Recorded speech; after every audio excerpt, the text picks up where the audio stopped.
Hello friends, welcome on C4C YouTube channel. मैं सुधीर मिश्रा आपका स्वागत करता हूं आज के अपने इस वीडियो में, जिसमें मैं आपको सिखाऊंगा how to calculate the age, जिसमें हम ईयर, मंथ एंड जो डेज होते हैं उसको बाइफरकेट करेंगे और वन बाय वन हम दिखाएंगे कि किस तरह से एक्सेल का एक हिडन फॉर्मूला जो ऐसे आपको दिखेगा नहीं। और सबसे मजेदार बात यह है इस फॉर्मूला के बारे में कि जब ये एक्सेल का फॉर्मूला बनाया गया तो इसको माइक्रोसॉफ्ट ने डॉक्यूमेंट करना ही भूल गए।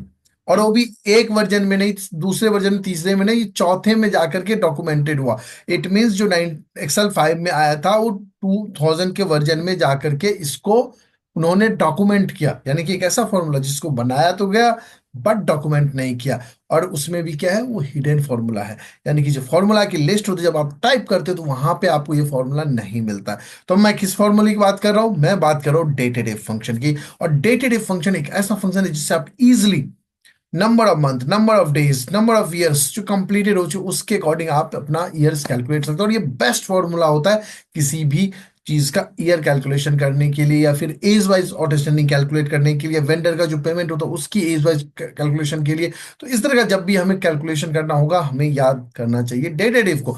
चलिए स्टार्ट करते हैं डेटेड इफ फंक्शन कैसे यूज करें। तो डेटेड इफ फंक्शन जो है, इसमें आपको सेगमेंट सिंटैक्स नहीं मिलेगा फॉर एक्सेल में। बट मैंने आपके लिए लिख दिया यहाँ पे कि पहले में स्टार्ट डेट लेना है, फिर एंड डेट यानी कि जो भी लास्ट डेट होगा, रिसेंट डेट होगा, वो लेना है। उसके बाद हमें यूनिट डालना है, हमें ईयर में डालना है, मंथ में डालना है, नंबर ऑफ ईयर्स कंप्लीटेड वाला हटाने हैं, तो वो सब चीजें हमें करना है। So let's move on the working seat. अब जैसे हमने यहाँ पे डाल दिया डेट ऑफ बर्थ, चलिए जी मैं अपना डालता हूँ 25 दिसंबर 1990। ओके। सो मैं अपना कैलकुलेट करता हूं कि आज के दिन मैं कितने साल, कितने महीने और कितने दिन का हूं। So just go with the dated if. अब देखिए, जैसे मैंने यहाँ पे डेटेड लिखा ना, यहाँ पे कुछ भी मुझे एक्सेल की तरफ से हेल्प नहीं मिल रहा है। So let's write if. No, यदि आप यहाँ पे ब्रैकेट डालते हैं ना, यानी ओपन करते हैं ब्रैकेट, तब आपको कुछ दिखता है कि एक्सेल में कुछ ऐसा डेटेड इफ है। बट क्या सिलेक्ट करना है, नहीं सिलेक्ट करना है, बाकी फॉर्मूले तो इसमें नहीं लिखा। So let's pick the first date, यानी कि ओल्डर डेट जो कि आपका डेट ऑफ बर्थ है। और कैलकुलेट करना है किसका? आज की, यानी कि जो 5 मार्च है उस डेट का आप कितने ईयर्स हो गए। So just select the second date. Now come into unit and write Y. So ये वाई क्या कहेगा? आपको बताएगा कि आप कितने साल के हो चुके हो। So your age is 34 years. But what about month and days? So just go again and type dated if function. You can also copy from the above, but just go select this start date, present date and ym. So number of years जो होगा वो minus हो जाएगा और मतलब हट जाएगा, और मंथ का यूनिट दिखेगा। बट यदि आप यहाँ पे सिर्फ एम डालते हो तो आपको नंबर टोटल मंथ बता देगा। फॉर एग्जांपल मैं यहाँ पे मंथ के साथ चलूं and just close the bracket. So ये 410 मंथ का दिखा रहा है कि जो टोटल एज है, जो 34 ईयर्स है, उसको उन्होंने 12 से मल्टीप्लाई करके रिमेनिंग मंथ को भी उसमें ऐड कर दिया। So what you have to do, you have to write Y M. So Y M का मतलब ये हुआ कि जो कंप्लीटेड ईयर्स है, वाई को रिप्रेजेंट कर रहा है, उसको हटाएगा, और एम जो रिमेनिंग मंथ्स है जो ईयर में कन्वर्ट नहीं हो सकते उसको दिखाएगा।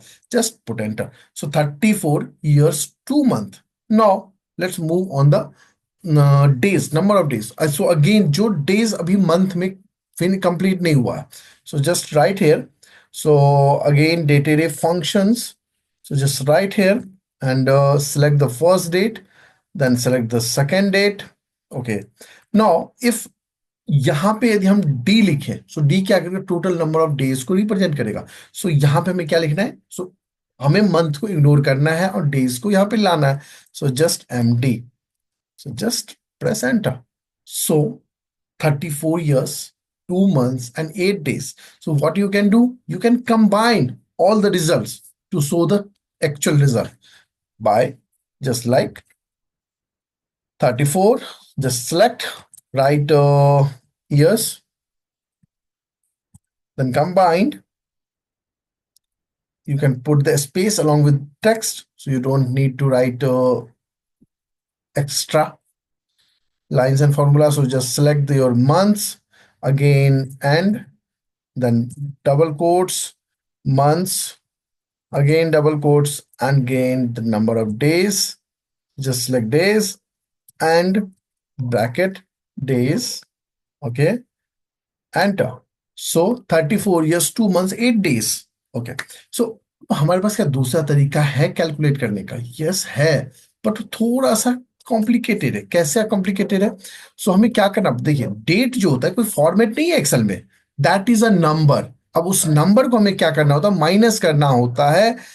आज का डेट जो भी होगा उससे हमें प्रीवियस डेट को माइनस करना होगा, एंड उस जो नंबर यहां पे आएगा उस नंबर को हमें करना पड़ेगा 365, जो number of days, sorry years में, एक साल में जो नंबर ऑफ डेज होता है उससे डिवाइड करना पड़ेगा। एंड ऑफ कोर्स वो लीप ईयर वाला जो कॉन्सेप्ट होता है, तो आप ये मान लो कि 365.25, so divide by 365.25। Okay, so 34 years and 0.19। सो इसको आप इस तरह से रिप्रेजेंट कर सकते हो, नंबर ऑफ इयर्स जो आपका 34 हो गया, फिर अगेन उसको डेज में जो रिमेनिंग बचेगा उसके लिए आप अलग से कैलकुलेशन करना होगा। तो इससे बेटर है कि आप day to day function use करो। इस तरह से आप अपना calculation day to day function से आप कर सकते हो। क्या आपको मैनुअली पेपर पे एज कैलकुलेशन करना आता है कि कितना एज हुआ? नहीं आता, just comment, I will share. And इस फाइल के लिए मैं इस वीडियो के लिंक में शेयर करूंगा अपना व्हाट्सएप ग्रुप का लिंक, वहां पे आप ज्वाइन कीजिए। वहां पे आपको सारे फाइल्स प्लस हमारे नोट्स एंड जो भी हमारे वर्किंग फाइल्स होते हैं और आने वाले वीडियोस के बारे में आपको एडवांस में पता चलेगा। So stay tuned and subscribe my channel YouTube. मैं यहां से करता हूं लॉग आउट। बाय बाय दोस्तों।